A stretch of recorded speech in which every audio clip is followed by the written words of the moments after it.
Are you fucking with me? Sam sits on the old couch across from me in the store, mouth agape as she takes in my experience with the buried bitch for the past few weeks. When have I ever fucked with you? Especially about important things, like bitches hitchhiking in my body. Sam shrugs, but her eyes are still wide as she processes the whole thing. Maybe this is your way of getting back at me for letting her take me over at the circle that night? Or for leaving without a word after? I don't know, it all seems a little unbelievable, I guess. I study her face. How could she believe that I would hold any of that against her? When her eyes drop to the floor, my heart breaks a little. Sam, I don't blame you for anything that happened, or for your reaction to it afterwards. No one does. When she doesn't respond, I know I have to push her a little more. You understand that, right? She took advantage of you and your kindness. She used you to achieve her own ends. The things that came about because of that would have happened to some extent anyway. None of this is your fault. Sam bites her lip, but nods. I know. Logically, I know that. But other members of the sealing ceremony or the coven would have known better, right? They wouldn't have been fooled as easily? You don't know that. There are plenty of foolish people in both of those groups. Thanks, but it doesn't really help the guilt. Not much does.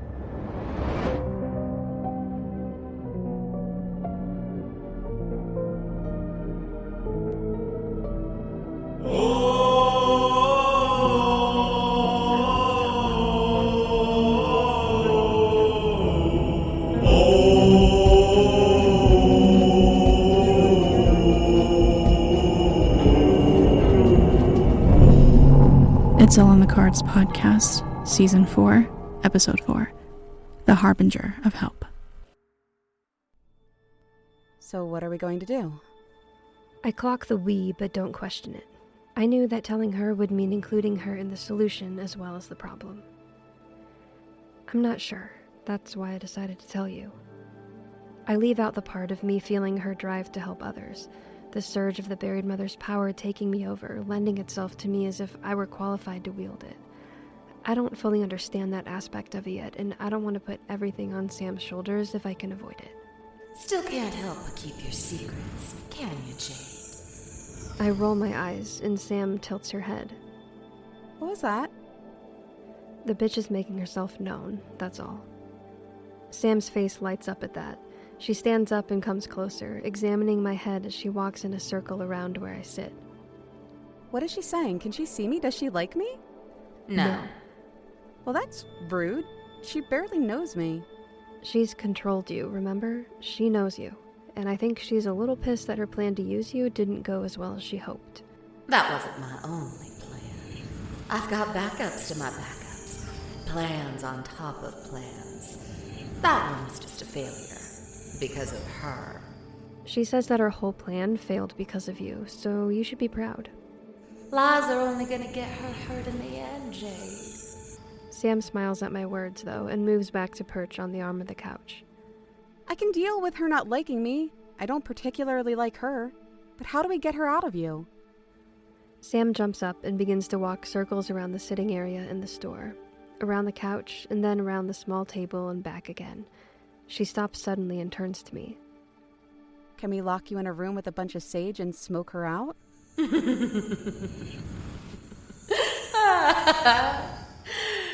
I'm blushing. Sage won't do it. It's not strong enough, and smudging like that is more for ghosts and undead things, not entities as powerful as her. Okay. Sam continues her pacing, chewing her thumbnail absently. I'm getting dizzy for her, but she seems to not notice her own movements. Without stopping, she throws out ideas. What about an exorcism? We could get Aunt Roz and some of the Sisters of the Coven to come over and lend their energy?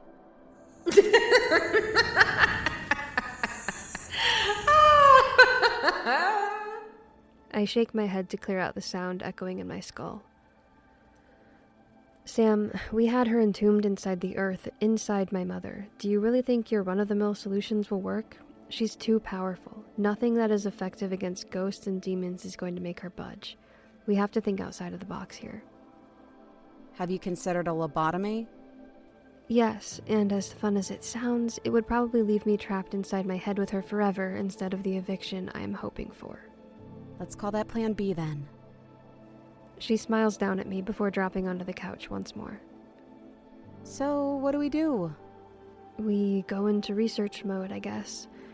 We don't know if anything like this was ever attempted before they entombed her, but it could have. We need to find out everything we can about the buried bitch and the ritual that sealed her in the ground. Good luck with that. Record keeping was never a strong suit of you witches. I ignore her, turning my focus onto Sam. There has to be something in the incantation book that we can use, something we can change or manipulate to put her somewhere else.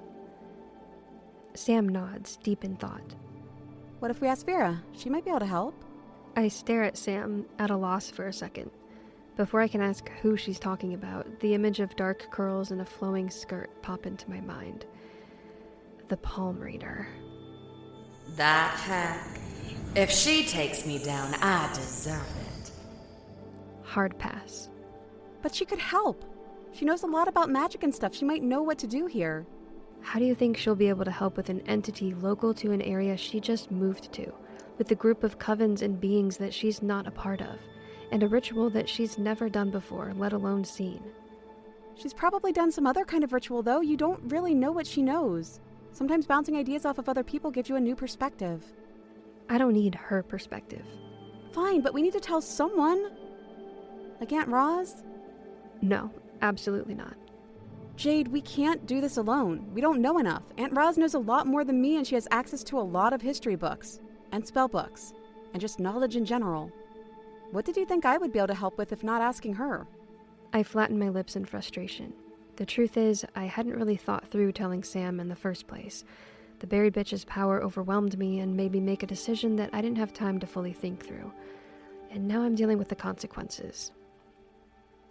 Okay. Sam begins to smile at my defeat, but I rush to tell her my parameters. But I have to be the one to do it, so you say nothing. I'm going to put some feelers out elsewhere, see if I can get any information that can help. If that doesn't pan out, I'll tell Roz everything and beg her for help.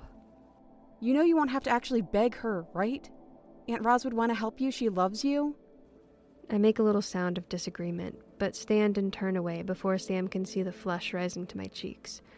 After all we've been through, I don't believe love is among the things Roz feels for me. Regardless, I'm going to see if anyone else has information that could help, and then we can go to Roz. Together. The couch squeaks slightly as she stands up. When she speaks, I hear the smile in her voice. Great. I'm having dinner with her tomorrow, so let's plan on taking everything you've gathered to her then. Fine, but you do not say a word about this until I do. If I get enough information from Cora, we won't have to involve Roz at all. Then we'll just enjoy a not at all awkward dinner together tomorrow and leave it at that. Sounds like a nightmare. I'll be there. I spend the afternoon crafting messages. The first is to Cora, asking if Beatty had any records in her home, specifically ones about the circle and the buried mother ritual. I go back and forth on whether to mention Acantha, but in the end, I decide to leave her name out of it for now. It's a bit too specific for a casual inquiry, and if there are no records anyway, why bother to bring it up? The second goes to Marcus, even though I know he won't answer until after the sun sets. I do bring up the name Acantha to him, since he's been around a long time and may remember a sacrifice by that name. I spend the rest of the day doing mindless tasks around the store, waiting for someone to get back to me with the help I'm trying not to desperately need.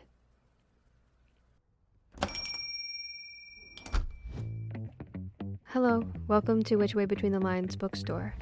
How may I help you today? Hi, I'm looking for a book about churches.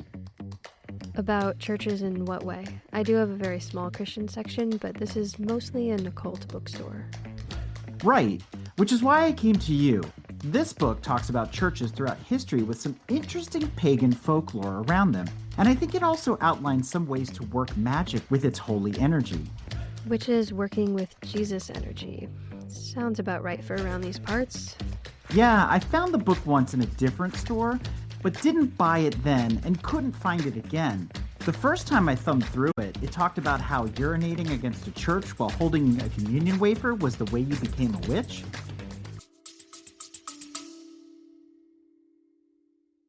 When you're alone in your house, but you'd like to feel like you're not. the podcast inside your house can keep you company. Our show will make sure that you run up the stairs at night when you turn off the lights and check under your bed before you sleep.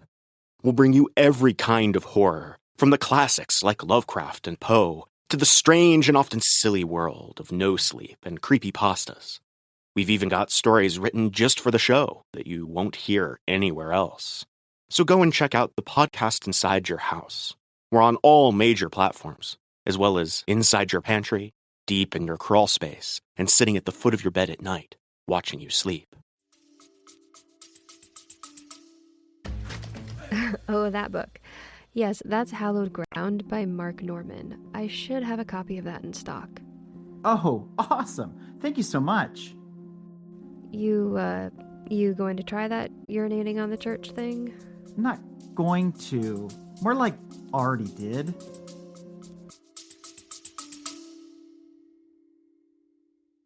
When you're alone in your house, but you'd like to feel like you're not, the podcast inside your house can keep you company. Our show will make sure that you run up the stairs at night when you turn off the lights and check under your bed before you sleep.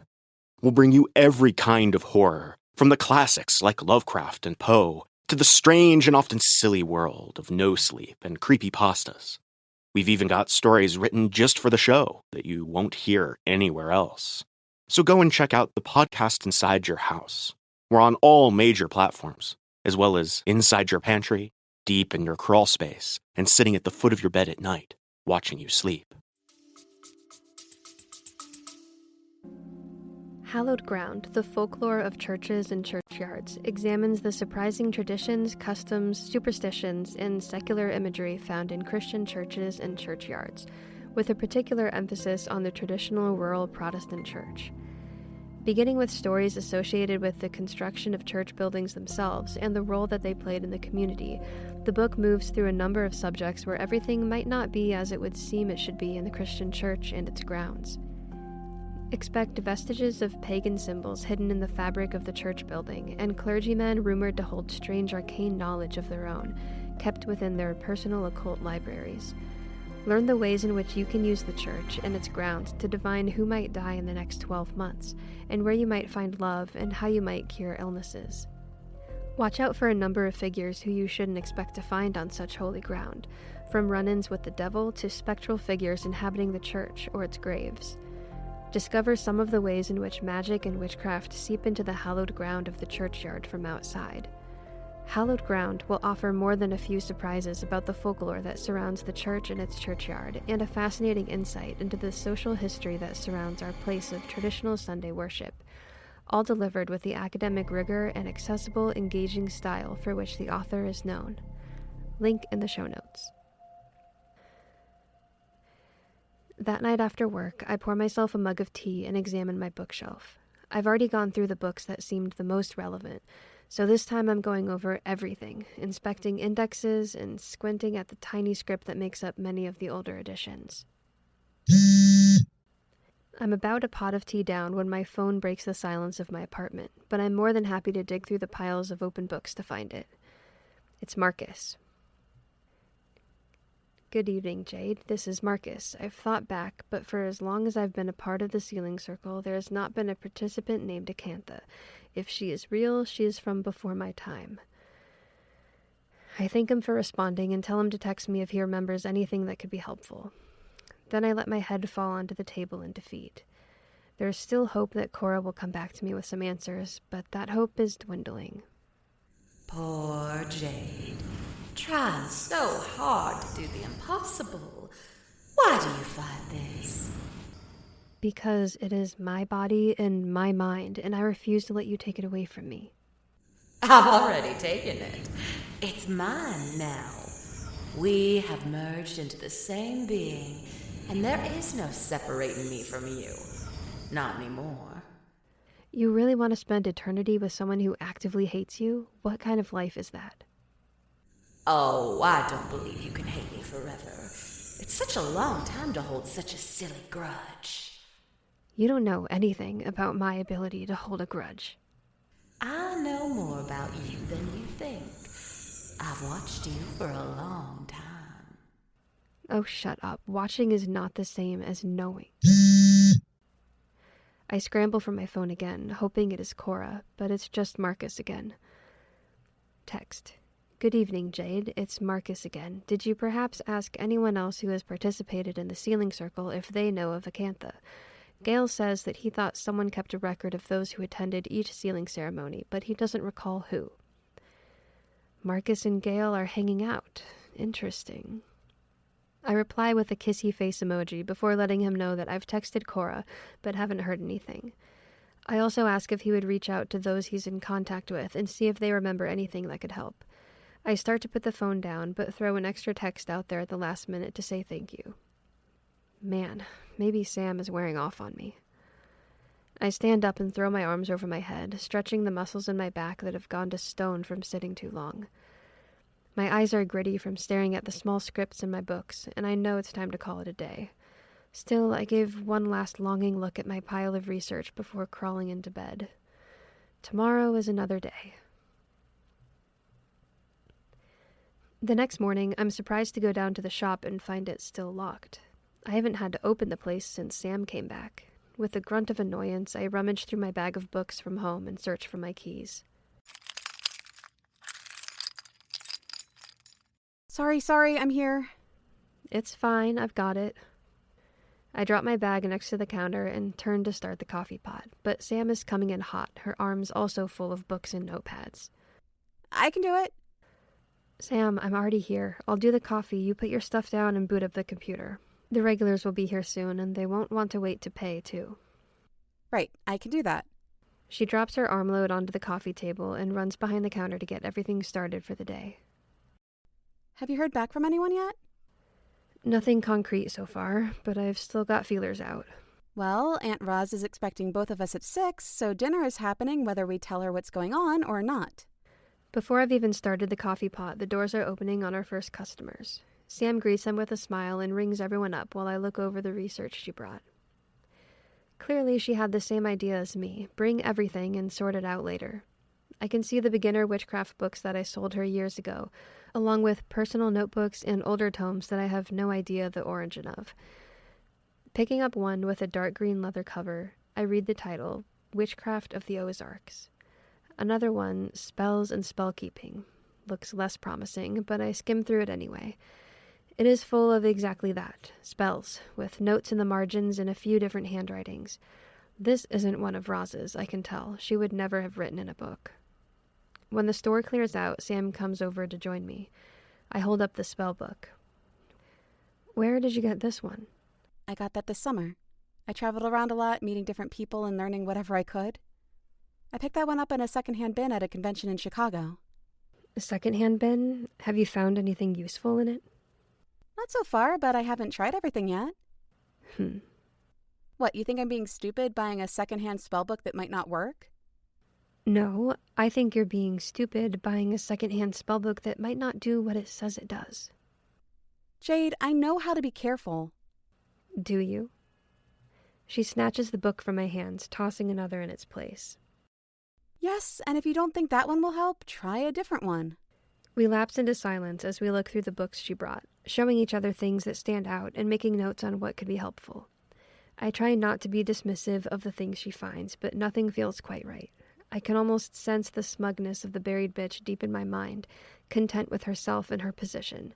She knows we are nowhere near finding a solution. It's infuriating. I jerk my head up at the sound of the front door, my eyes taking their time focusing on the man walking in. He's tall and broad, clad in a black band shirt and sporting a tattoo sleeve down one arm. He takes in the store slowly, analytically, before spotting us. Hi, do you guys do tarot readings? Sam starts to get up, but I still her with one hand on her arm. We certainly do. My name is Jade. I walk towards him carefully, letting my stiff joints loosen up with the movement. Carl, nice to meet you. His eyes slide behind me to Sam as she continues reading through a book and taking notes. Am I interrupting a book club or something? No, that meets on Thursdays. Come on back to the reading room, Carl, and let's see what the cards want to tell us. I lead him through the store, letting him walk through the vervain first. When nothing changes to the green vines, I follow. We sit across from each other, and I begin shuffling as we talk. What kind of question do you have for the cards? I don't know exactly. Kind of a weird situation. I feel like I need some guidance. What kind of weird situation? Trouble with a lover? No, nothing like that. What's the Hat Man? I stop my shuffling and stare at him, but there's no sign of joking on his face. His blue eyes are dead serious as he watches me take in what he's saying. The Hat Man? Yeah. Like the Hat Man? Yes? I mean, I think it's the same Hat Man, but it's definitely like a man with a hat. Or at least the shape of a man with a hat. I've heard stories of the Hat Man. Who hasn't? But I've never experienced him myself. According to the tales, he visits in the dark of night, waking people from a dead sleep and keeping them trapped, paralyzed, as he watches them. Some say that he's a manifestation of fear. Others say that his red eyes are fueled by terror and that he drinks it in as you lie there, unable to move. And then there are those who say he is a hallucination caused by cold medicine, but that doesn't explain the widespread prevalence or the fact that no matter who sees him, he always wears a hat.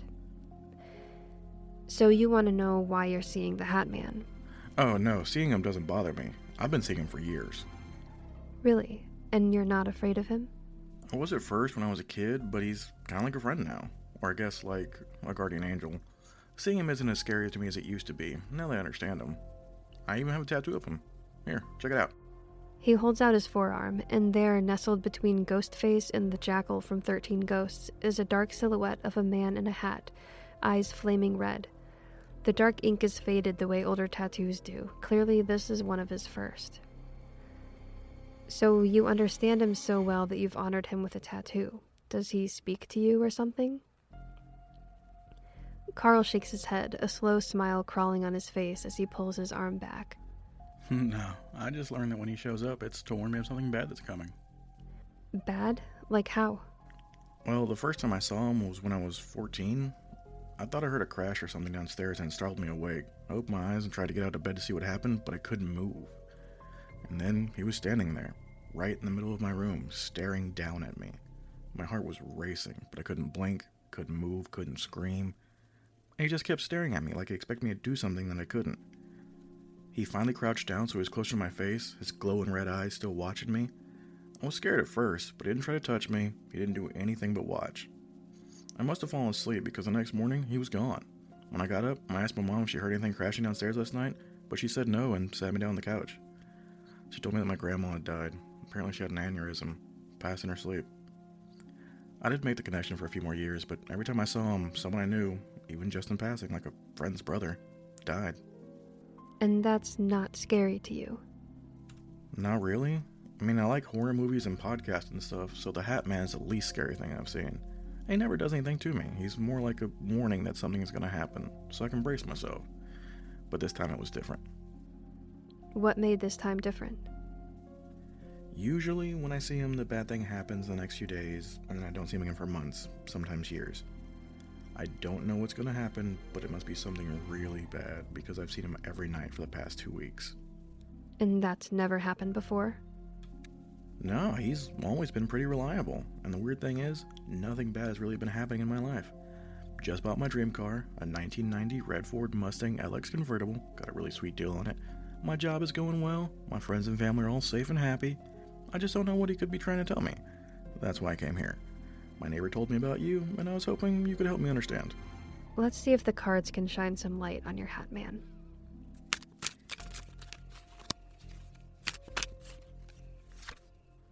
The first card I turn over shows the glowing face of the moon over a body of water. This is your situation. The moon tells us that there might be some trickery afoot, or illusions that could cloud your natural intuition.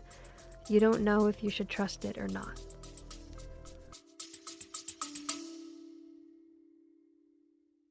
Looking for a Dungeons & Dragons podcast that's chaotic, hilarious, and just a little bit heartfelt? Join the party and You've Got to Be Critting Me, an actual play adventure where a tiefling bard with too much flair, a Goliath fighter who solves problems with bigger problems, a rogue and his very suspicious rat, and a dwarf druid who may or may not be drunk stumble their way through epic quests and bean-related disasters. Don't ask. New episodes drop every other Monday, so hit follow on You've Got to Be Critting Me and join the adventure today.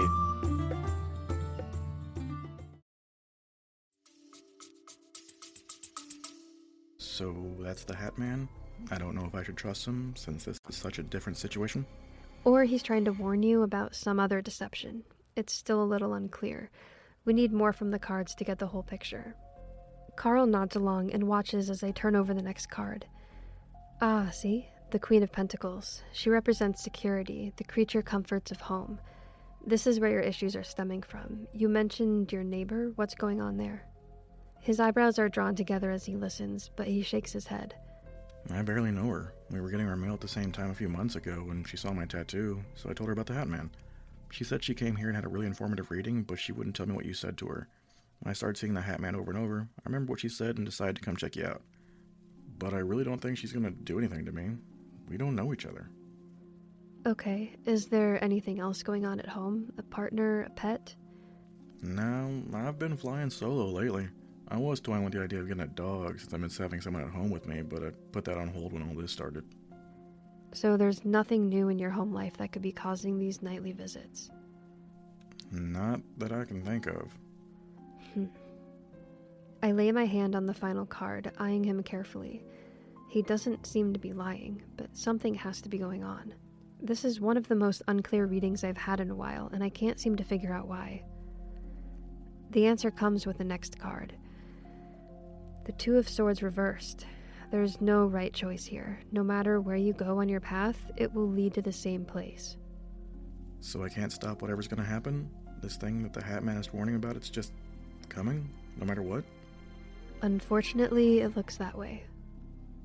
He stands up and begins shifting his weight back and forth, running his hands through his hair as he tries to comprehend what I'm saying. I can't believe this. This isn't right. He leaves the reading room and I follow, the vervain swishing in our wake. I stop him at the door with one hand on his shoulder.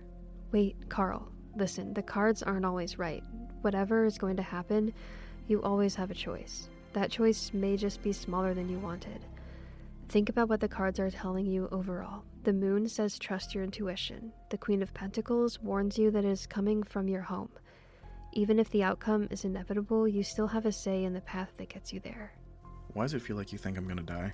I don't know what's going to happen to you. I can only tell you what the cards are saying. I'm just a mouthpiece to their knowledge. He purses his lips, and I worry that he's about to cry. Instead, his words come out calm. Thank you for the reading today. I hope I can put it to good use. You're welcome, Carl. I hope everything turns out all right for you. He nods once, a sharp bob of his head, before pushing the door open and leaving. I watch through the window as he gets into his red convertible, but I turn away before he drives off. He doesn't need an audience if he's going to break down. Sam comes up beside me, glancing at the car outside briefly. I have bad news and worse news. Bad news first. She hands me my phone. Cora doesn't have any records on the buried mother. You read my text? Actually, she called, and I answered it. I don't think she was surprised that I knew what she was talking about. Great. What's the worst news? You forgot to charge him for the reading. Since we were going to the same place, Sam decided she would ride with me to Roz's house. I let her pick the music, and the folksy pop tunes she turned on became a surprisingly good soundtrack for the autumn drive to Mountainburg. I draw the line at letting her roll the windows down, though. It is far too cold for that nonsense. Come on, admit it. You're excited to have dinner with Aunt Roz. Having dinner with Rosalind Beckett is definitely not on my top 5 list of enjoyable activities, Sam. I would put it somewhere between getting shot in the leg and eating bees. How would you know? You've never done either of those things. I give her a side-eyed look. I actually have done one of those things. Care to guess? Sam's jaw drops. Why would you eat bees? It was definitely not the bees I was referring to. Why would you think I've eaten bees? Why would I think you've been shot? I'm an adventurous spirit. I've done a lot of things before you came along, and a lot more since. I am comfortable with my list placement. Sam huffs a little in argument, but turns her attention out the window instead of arguing. Turn around. Now. I roll my eyes at the audacity of the bitch, but ignore her. As much as I would prefer to turn the car around and head home, I need Roz's help, and nothing the buried bitch has to say will persuade me to give up. I said turn around. I continue driving down the highway, taking my time and irritating the cars around me with my lack of haste. If you don't turn around right now, I'm gonna make you crash this car, and I'll make sure that little girl gets the worst of it. I take a slow breath in through my nose, hoping to pause the angry fire that spits in my chest at her threat. Why is it always Sam? Why does she always seem to threaten someone who is not a part of this? At least she wasn't in the beginning. Even now that I've brought her in, she doesn't deserve bodily harm because an entity is mad that I'm asking for help. Wait, she's mad that I'm going to ask Roz for help, but she didn't say anything about hurting Sam when I told her what was going on. Looking for a Dungeons & Dragons podcast that's chaotic, hilarious, and just a little bit heartfelt? Join the party and You've Got to Be Critting Me, an actual play adventure where a tiefling bard with too much flair, a Goliath fighter who solves problems with bigger problems, a rogue and his very suspicious rat, and a dwarf druid who may or may not be drunk stumbled their way through epic quests and bean-related disasters. Don't ask. New episodes drop every other Monday, so hit follow on You've Got to Be Critting Me and join the adventure today.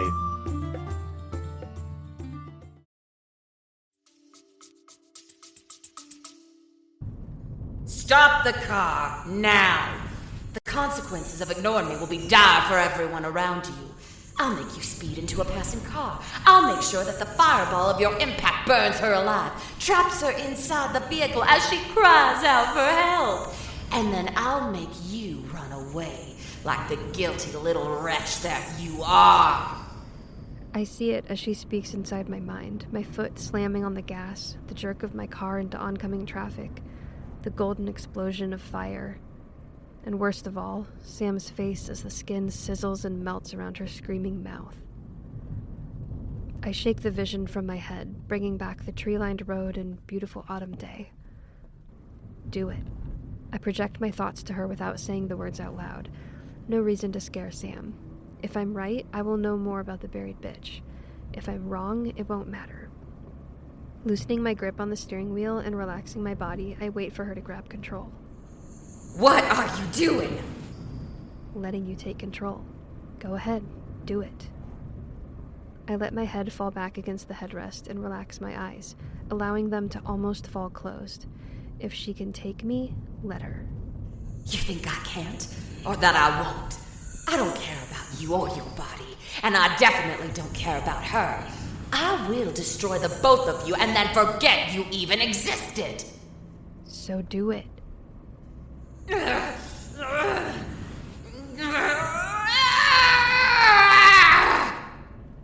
I wait, but nothing happens beyond her own screams. The car keeps moving at the same speed I've been going, and we didn't even drift into the other lane. Satisfied, I tighten my hands on the steering wheel. You're going down, bitch. Before I can tell Sam what I figured out, my ears pop and her voice goes silent for a second, before the dam seems to burst and I'm inundated with voices, so many voices taking over my brain. I open my mouth to scream, but I can't tell if any sound is coming out. I can't hear my own voice over theirs, and there's too many of them. They're taking over. I can't handle the noise of it all until...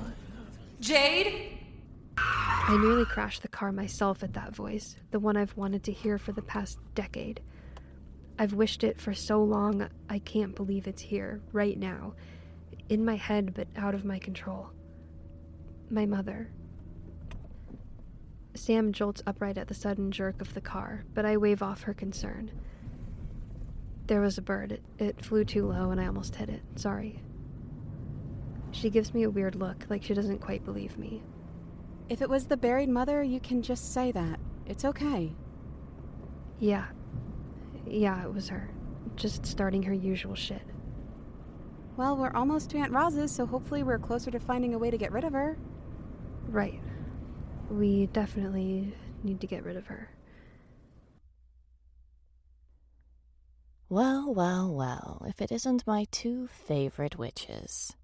Hi, Aunt Roz. Dinner smells amazing. Roz greets us on the porch, a smile on her face that doesn't quite reach her eyes. She gives Sam a big hug and lets her move past into the house, but she stops me at the threshold. Sam says you guys just wanted to get dinner, but I know there's something else going on.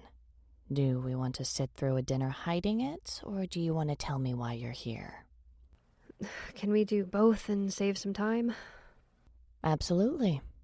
I hope your news goes well with roast chicken and potatoes. It may go down better with roast chicken and potatoes, as long as the chicken's not dry.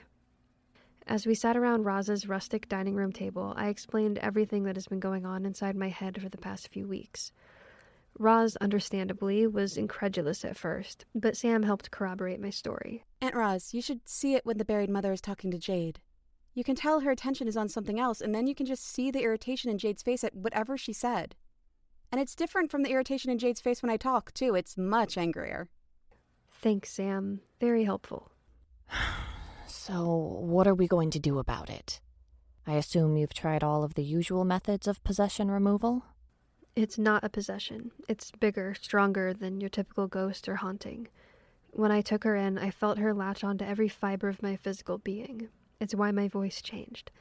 But with her in my head now, I'm afraid she's literally a part of me now, a part of my soul. That's why I came to you. I didn't have any other choice. Again, I leave out that the buried bitch is imbuing me with her own powers, giving me a taste of what it is like to be her. They don't need to know that part to help get her out. They just need to know that she's here. And she's with you all the time? I don't know. She said she goes to visit her worshippers, but she has lied before, so I don't know if I can believe anything she's told me. Roz stabs one last potato on her fork and drags it through the butter left on her plate, thinking. Sam and I watch as she eats it slowly, contemplating our options.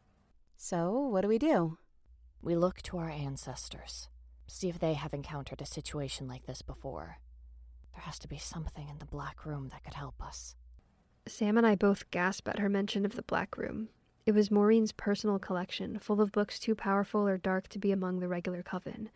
I had never been invited inside, despite the intrigue that it held for me as a child.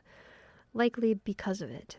I had plotted to sneak in last year when I needed to figure out Two-Faced Man's real name, but she had placed an alarm spell on it, so there's no entering without an invitation. All the more intriguing. Do you think she would let us look? Us? No. Me? Yes. If I asked her nicely. I have to be there. I can't just sit around and let others fix this for me. I need to contribute, to do something to get this thing out of my head. Jade, you know my mother won't let you into the Black Room alone. There's too much that could go wrong.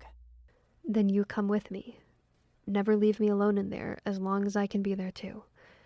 2 sets of eyes searching will go much faster than one, and I just feel like I'll know what we need as soon as I see it. She's merged herself into me so well that I know I will feel her fear when we find whatever we need to get rid of her. Roz stands up, collecting our empty dishes. I'll see if she'll go for it, but don't hold your breath. Let me do the washing, Aunt Roz. You make dinner, and then you'll be able to call Grandma Maureen and ask. Sam gives her a sickly sweet smile, and Roz gives in, handing over the stack of plates. She goes into the other room to call her mother, so I stand up and help Sam with the dishes. Do you think she'll go for it? I can only hope so. If she doesn't, I don't know how I'll be able to stand being out of the loop on this. I'll go crazy waiting. The conversation goes longer than I expected, and I can't tell if that's a good thing or a bad thing. Sam and I finish the dishes and have settled back at the table with mugs of tea by the time Roz returns, her face blank. So what did she say? Roz looks back and forth between the two of us, and the silence in those moments is deafening. She said yes. Oh, thank goddess. But she had caveats. It can only be the 2 of us, Jade. Oh, man. You're not to be left in the room alone, even for a second. If I have to leave for any reason, you are to leave too. I can handle that. And if we are going to do this, we have to do it tonight. Otherwise, she threatened to change her mind. I study Roz's face, unsure if she is okay with that stipulation. If she isn't, though, she could have just told us Maureen said no. We never would have known. Let's go then.